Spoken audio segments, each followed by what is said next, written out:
How many of you know Sister Gita? Good. How many of you have danced with Sister Gita? Okay, because you can't come to the Meditation Museum without dancing, because that's one of her benefits and one of the ways that she has chosen to be in healing to her own personal journey. But also Sister Gita gave me birth 50-something years ago. And she can't remember what time. I've been trying to get it because I can't find my birth certificate. But I've been asking her to please remind me because I would like to do my astrological chart. So what we decided to do tonight for our Raksha Bandhan program, which is a very, very sacred Indian Hindu festival, which happens every year. And the symbolic meaning of it is where you have the awareness of the big brother protecting you. And there's a sacred gold thread that you'll receive this evening. And in Indian terminology, the sister ties the sacred thread on the right wrist of the hand of her brother. And what it means is that the brother is supposed to protect her, no matter what, through thick or thin, just protect me, I'm your sister. Might not be a very, very good idea if your brother's 2 and you're 12. It might be a little bit tricky, but the way that we've spiritualized Raksha Bandhan is to have a very deep, pure connection to the Supreme Being, and we tie a bond with the soul, with the Supreme Soul, and then feel this deeper sense of inner protection from the Divine. And so this evening is about being protected with the power of love. And how does love become a great protector when many of us feel that we've had broken hearts because we loved too much? How many would say that you felt like you loved too much and so your heart got broken? Hands up. All right. How many of you felt like you keep giving love but you don't get it in return from the person that you've given love to? Hands up. How many of you feel like love is your breath and you can't live without it? Hands up. Wow. Great, great. So this is going to be an evening about a dialogue between an elder and a youngie. And what we want to do tonight is to basically pry into Sister Gita's mind and also invite her to do the same with me, to see in what way we've understood the power of love and how can this love become a sacred bond for us on a conscious level. So, and I just, she knows that of recent we've been going through quite an interesting time because tomorrow I'm flying out to Florida to take my father off of life support. And what's been interesting, no, don't take it in sorrow, really, because of love, I'm releasing the soul. And what's interesting is, I have to tell you, I was in London, having a great time in London. Then as I'm coming back, I get the message. And so they placed him on life support because they couldn't get a hold of me because I was on travel. And so I had to be very conscientious and see in what way I can support all the causes and all the ways that we need to work this scenario through. So I was able to get a flight out tomorrow, and tomorrow will be the big day. Now, how many of you do Facebook? Okay, all right. For me, it's a very complicated process. But I was able to sort of get Facebook 101 process. And so Antonia has shared with me a little bit of how to use it. So I decided to take the liberty to go onto our Facebook page called Happy BK, Happy Brahma Kumari or Kumar. And I put a picture of my father on there and shared a little bit about believing in good wishes and well wishes. And so please, can we get your good wishes for his soul? Because that was the way that my love wanted to execute what I could not do physically. Right? Because I believe in the power of thought and the power of pure wishes. And so we've got loving support from all over the world for his soul. So as a result, I don't feel his spirit pulling me. Do you know sometimes when the soul goes or the soul is struggling, somebody who's very close to you, they come to you in a subtle form to pull your attention for help. And I haven't felt him pulling for any help because he's at peace. And so I was looking at love, Sister Gita, in the context of how when you have love, you can be very clear in your discerning power. in your ability to make decisions that are very, very crucial for your life. And I was wondering if I had a lot of attachment, if I would have been able to respond at this level. The last thing was, I sent another message yesterday that I don't know how I'm going to feel tomorrow. Despite the fact that I hold a great deal of wisdom in my being, and I'm saying this with humility, that will I just allow what I know to suppress the reality of what my consciousness will experience tomorrow? So in sharing that message about my interest in how I'm going to feel tomorrow, I was able to also see so many of my friends from around the world saying, I didn't even look at it from that light. And so the moral of my story, Sister Gita, is what I'm understanding about love at a very, very deep level is to love in a way that you are very authentic and very open and very honest. Because I think a loving person is willing to always share or give something of themselves, even if it doesn't look like it is a perfect story. So I'd like to ask you, because growing up with you has always been a very entertaining process, as you can see. And I have learned to create a great deal of compassion and empathy and acceptance and love as a result of Sister Gita's way of raising me.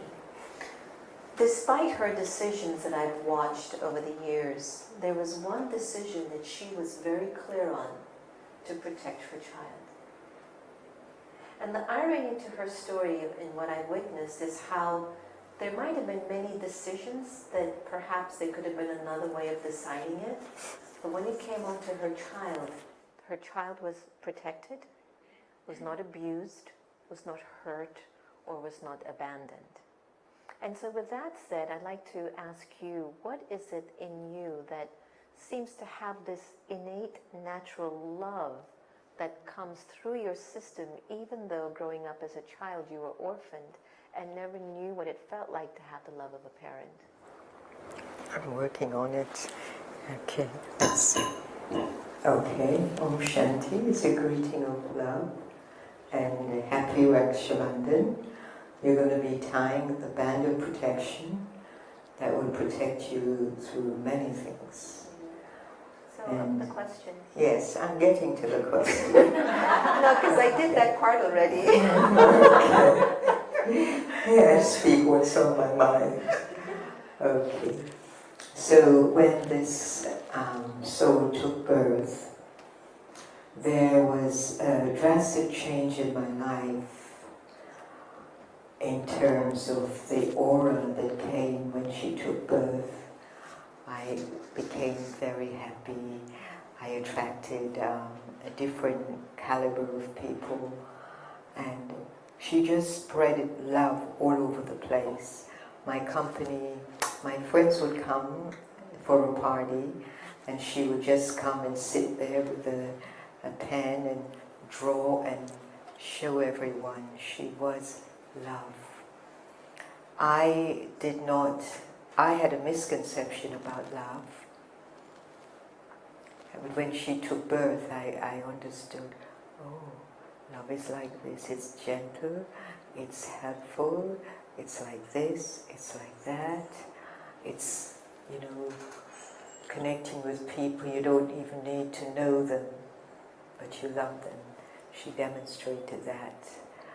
And in growing up, I had some expectations of her, like not to drive the car at age 9 or 10. She started driving at that age, and a little bit advanced. Yes, so honestly, I learned she was very gentle. I was the opposite. Yeah. So I learned love from her, and with her dad, he was more a caste in India called the Brahmin caste, and he behaved so disciplined. He never argued. Unbelievable, never argued. And the picture that's with both of them in the paper, you could see she's just enveloped with love. You know, he was very loveful to her, because she emanated love. So in terms of that, so let's say that you're born with these qualities. What about some of us who have to develop the qualities? Because I would say that I've understood two kinds of love. A love that's very human, which comes with a lot of strings and conditions. And then after coming onto the path of spirituality with the Brahma Kumaris, which you introduced me to and taught me, I learned of a love that flows and gives and trusts that it will all fall into place in its right time. Sister Gita used to kiss me goodbye every day, and when she became a Brahma Kumari Rajyogi, I never got that anymore. All I got was tears in the eyes. So she would look at me with love. Have a good day. And I'm like, okay.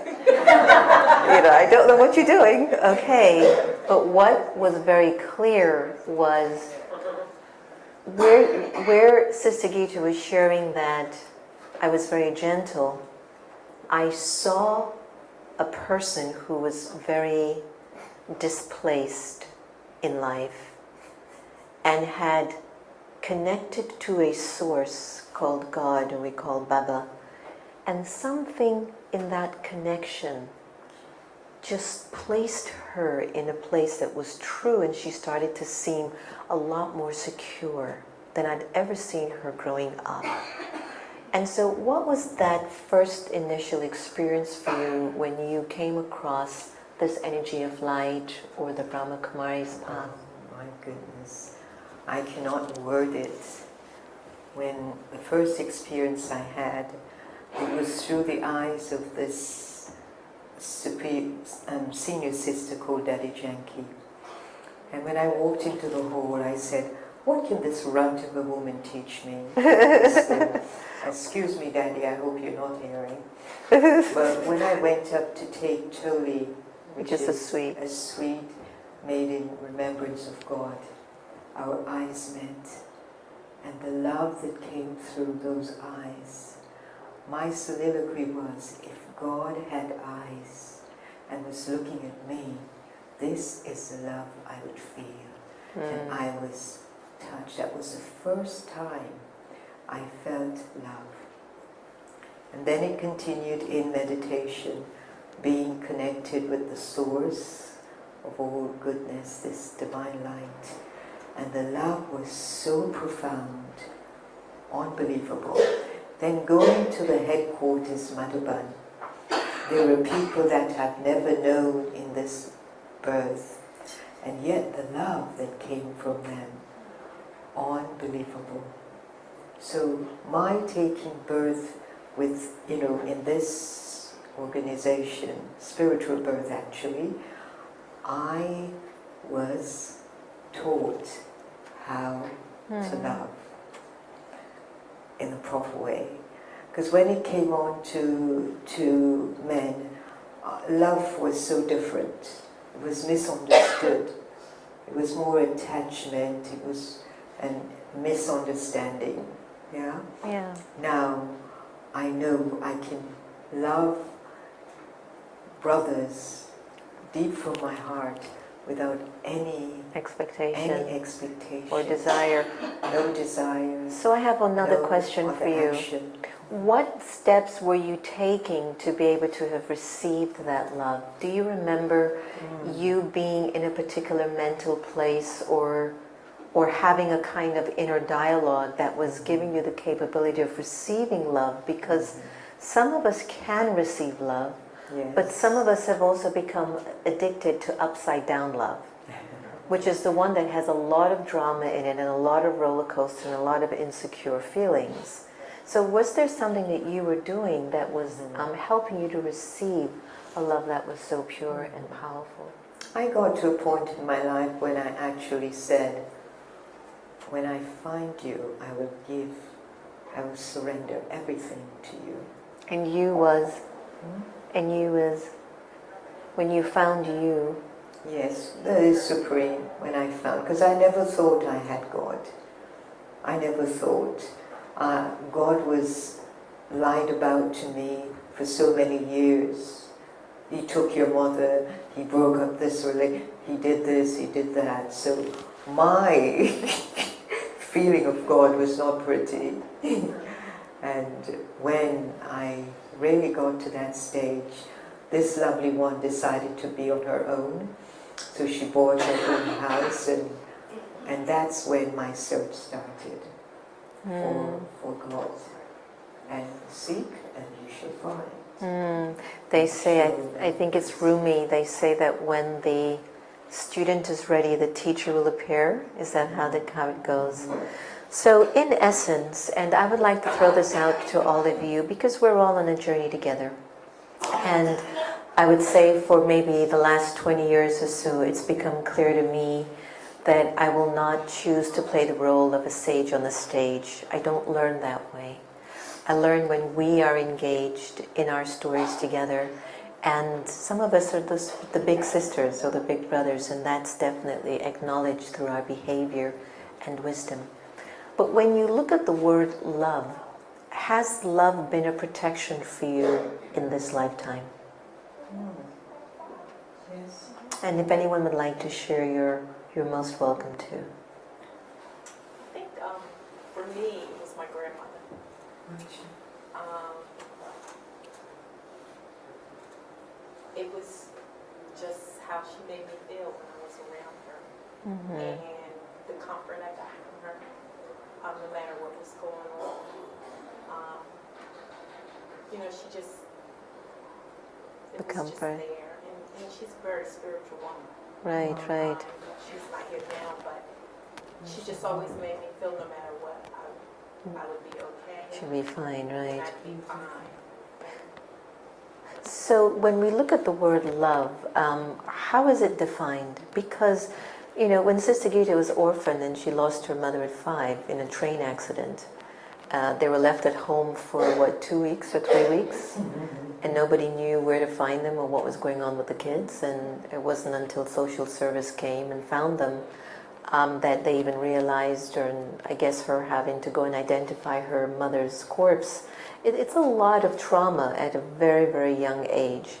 And so it's natural because she comes from a very strong Catholic country. Jamaica has, I think, 1,008 churches on that small little island alone. So just to give you an idea how Jamaicans love Jesus, you see. And so what the lady told Sister Gita was God took her parents, God took her. And so here she's growing up, well, I thought this energy of God was love. And so now how do I interpret that? How do I understand what that is? So when you look at love, here you are, you're mature, you have been through what I would say hell and back, you live a very clean, sacred, noble, pure, elevated lifestyle. You should have been the statistics for any government in any country in which they would be worried if you were going to breathe the next day, and you're not.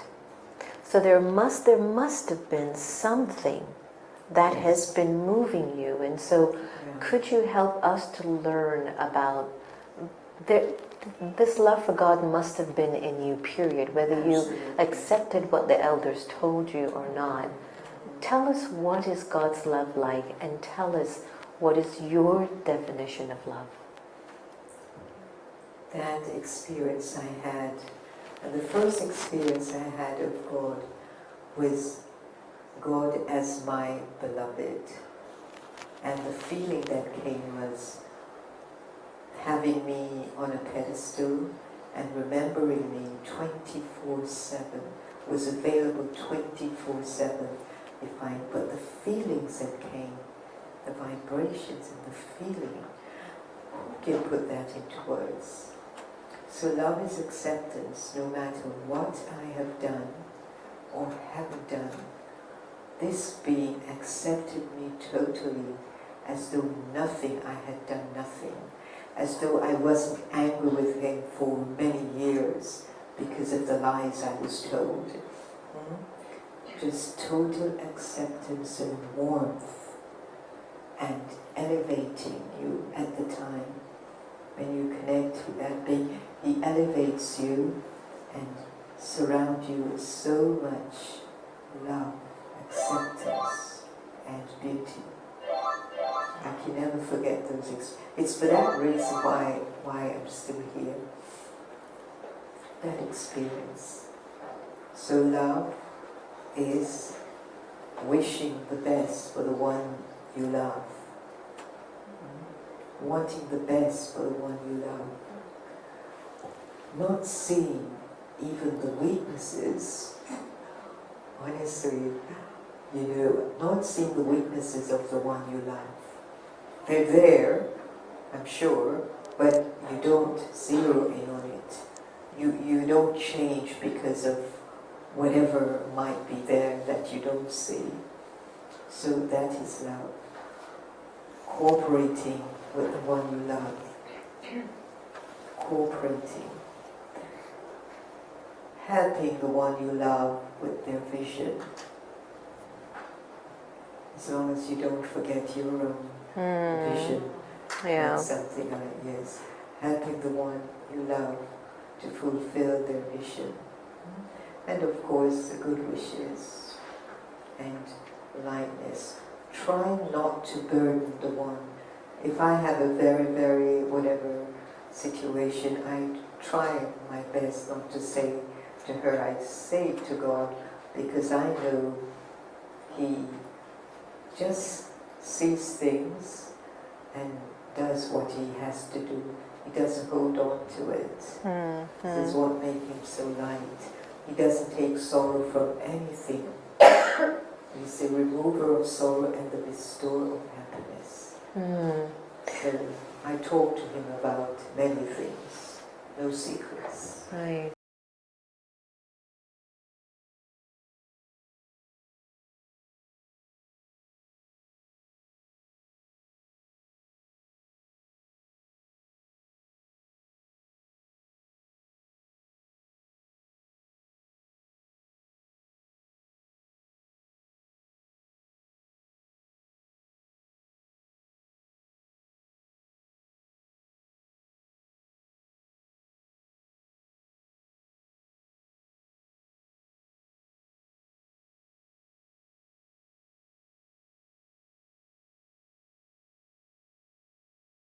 This subtle expectation of God's love on me, or I believe that God has a lot of love on me and that God is protecting me, I still find myself asking Jenna the question, but have you accepted and do you believe in you? Do you feel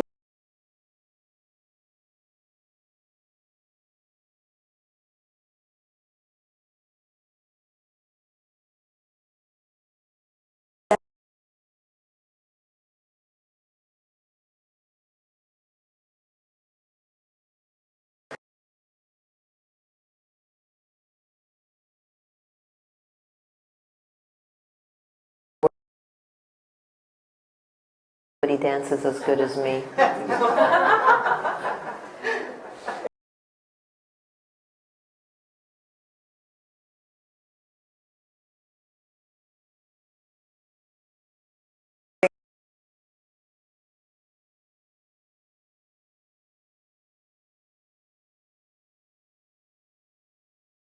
Mass comes up.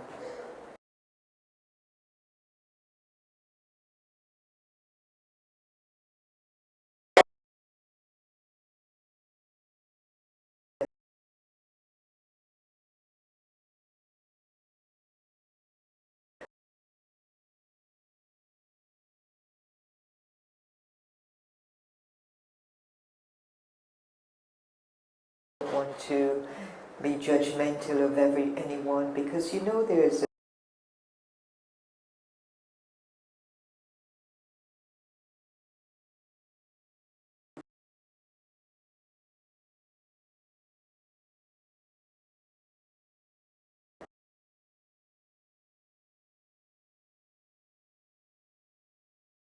wrong. He looks at everything as a drama. Everything he looks at as a drama. And so he doesn't harbor any waste or negative thoughts here. One of his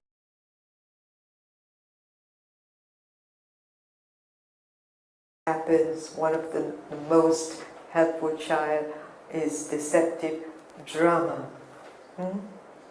So the more knowledgeful we are, I know I need to improve that self-love.